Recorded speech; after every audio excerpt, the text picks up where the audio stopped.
morning, and thank you all for your attendance. This is a very exciting time for the city. This is something that we absolutely are proud of. To be able to do things like this are important. I look throughout the crowd, and so many of you are instrumental in this project, and I thank you all for being here.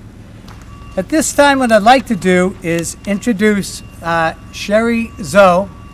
Sherry, as I mentioned before, is the Housing Program Manager for the City of Quincy and a member of the Community Development staff and a very important member of the Affordable Housing Trust scene, as anybody who's worked with us knows. So with no further ado, Sherry, please. Thank you. Good morning, all. It's an honor for me to be here today on behalf of the Affordable Housing Trust Fund Committee. If my voice sounds a little shaky, it's because it's a little chilly out, not because all my bosses are here with me today. But since they're all here, I do want to take the opportunity to brag a little bit. The Trust Committee has done tremendous work since its inception in since 2001. We've been busier than ever. To date, we've accepted a total of 125 on and off-site units from private developments that are restricted for 80% area medium income households. And for the private developments that we accepted a fee in lieu of the units, we collected a total of $38 million. And with that, we funded affordable housing projects that directly resulted in a creation of affordable housing units. Most of them occupied, some of them under construction, and a few like this project in front of us today that we were recently approved. With this project's current proposal, which I'm sure you'll hear more about later today, we would have a total of 600 units across the city as a result of the inclusionary zoning ordinance. And this is just one aspect of what the trust does. I also want to take this opportunity to mention, under Mayor Koch's leadership, Chairman Mr. Fatsis, and Executive Director Mr. Fabrizio, some of the other projects that the Trust Committee have supported in the recent past. The Kylie Building at Temple Street in the City Center, it opened its door last year. It was a creation of new 32 units, veteran housing, that was supported with 3.25 million trust funds.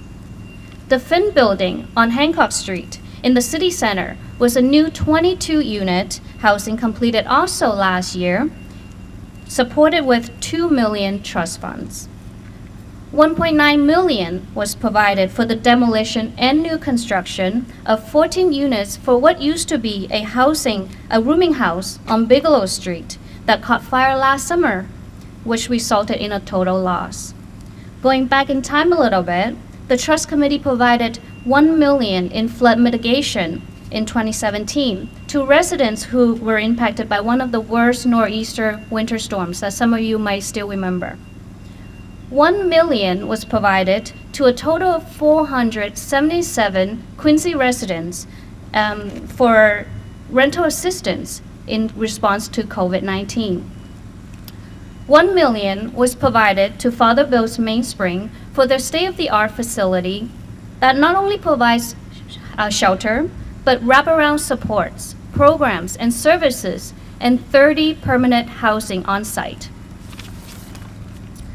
The work by the Affordable Housing Trust Fund extends far beyond providing affordable housing.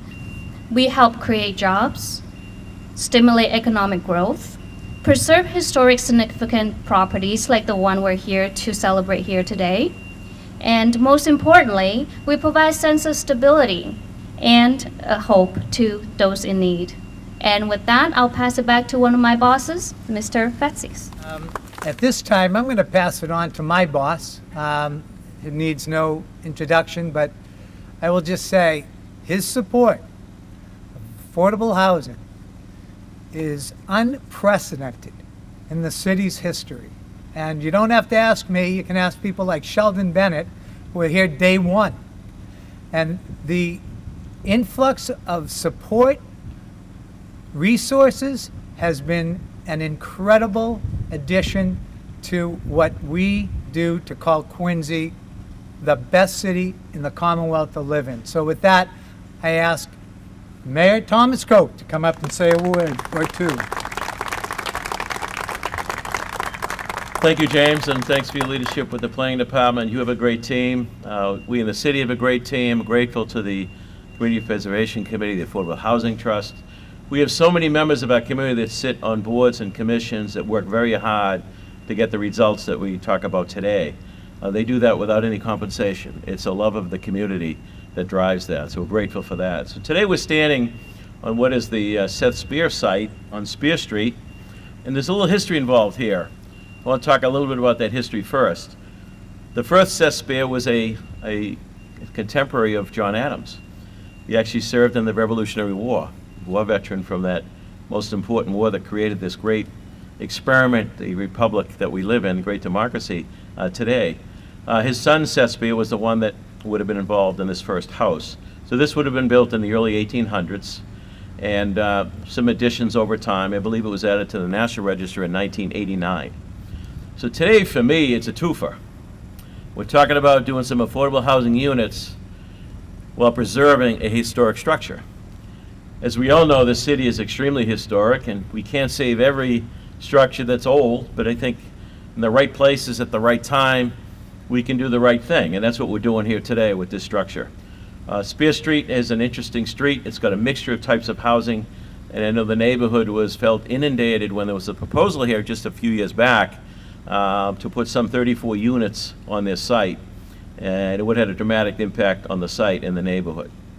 It's not far from the historic district of Quincy Center or the transportation hub here with Quincy Center Station, but nonetheless, it's a little further into the neighborhood from the core of the center. So recognizing the sensitivity of that, recognizing the importance of the historic aspect of it, and recognizing the need to continue to come up with workforce and affordable housing, we thought this was an easy one to pursue. So I know the Affordable Housing Trust has already voted to support and purchased it, and now the Community Preservation Committee is going to be looking at, and I know, Maureen, we've talked about looking for more housing projects. We've done a lot of open space and other things. I think this is going to fit nicely, and we look forward to the dialogue and discussion before the Community Preservation Committee once we have the plans a bit more finalized. So it could stand between 8 and 13 units. We're going through that. I believe we've settled on 8 right now, and it is a tight site for parking, but again, being near the center, we think that offers a lot of folks very ease with getting to public transportation. So there's some images up here. It's early on in the process. We secured the building at this point, and we'll begin the process now, working with the architect, getting the pricing down, the estimates down, going to the Community Preservation Committee, and they begin the process of the construction. Now, the City of Quincy specifically isn't in the housing business, though we have the Public Housing Authority that I appoint the commissioners to, and Scott Campbell is one of those commissioners. We're not in the business as a city department to maintain these, so we'll probably work out an arrangement with either the Housing Authority or perhaps NeighborWorks or some of the entities we have here that do this every day and know how to maintain the properties so that's done. The beauty of this is when we meet the threshold, the whole 10%, the state has certain requirements to do certain things, and many times we do a project and we don't get a lot of Quincy people in that project because we're following the state guidelines. I'm really not interested in finding a house for somebody from Springfield. So this project is going to be Quincy people only. And we're not, I said it respectfully to the state, there's no state money involved here. It's all local money, and so I think the people of our city should come first with this. So I'm excited about it. You probably have read a little about work on the Housing Authority for 16 family units down in Germantown, right by O'Brien Towers. It's going to be another great project to add to the challenge that we have. I mean, we talk a lot about the difficulty and affordability. It's a good problem and a bad problem, right? House values have gone up dramatically. That means people want to live here. That means we're doing some things that people like. The downside is we got young people trying to break into the market, and the cost to break in with a house is difficult. The other thing I'll say is it's not just specific workforce affordable housing. It's housing across the board. It's supply and demand. In the greater Boston area, there's a great shortage in housing. So we as a city, though I've been criticized at times, we're doing our part to create those additional units to help stabilize the rents across the board. If there's not enough housing units, the landlords could go up very easily on the rent because there's a demand for that space. So it's not just about specific affordable units, it's about housing in general. So we're going to continue to work hard on this with all the partners we have at the table. And I should mention, too, that the chief author of this, as I recall, back in '01, was Joe Finn, City Council at Large. Joe worked very hard on this. That was his lifelong mission, really, is to get people the help they need to get into a home. And not necessarily a home, not everyone should be in a home out with a white picket fence, but a home meaning they got somewhere to go at night when they come home, turn the key, come in, whether it's a room or a couple of rooms to call their own. So I want to certainly thank Joe Finn for his really vision to creating the inclusionary zoning, which led to today the money and units that get poured in by the developers today. So with that, Sherry will, because Sherry knows all the details. I do want to acknowledge again Tom Fabrizio. He's very quiet in the background, but Tom was very much a part of this when we first talked about this, and appreciate all his work. At the time, you probably voted on that ordinance, Thomas. So, any question with anybody? Yes, Hannah.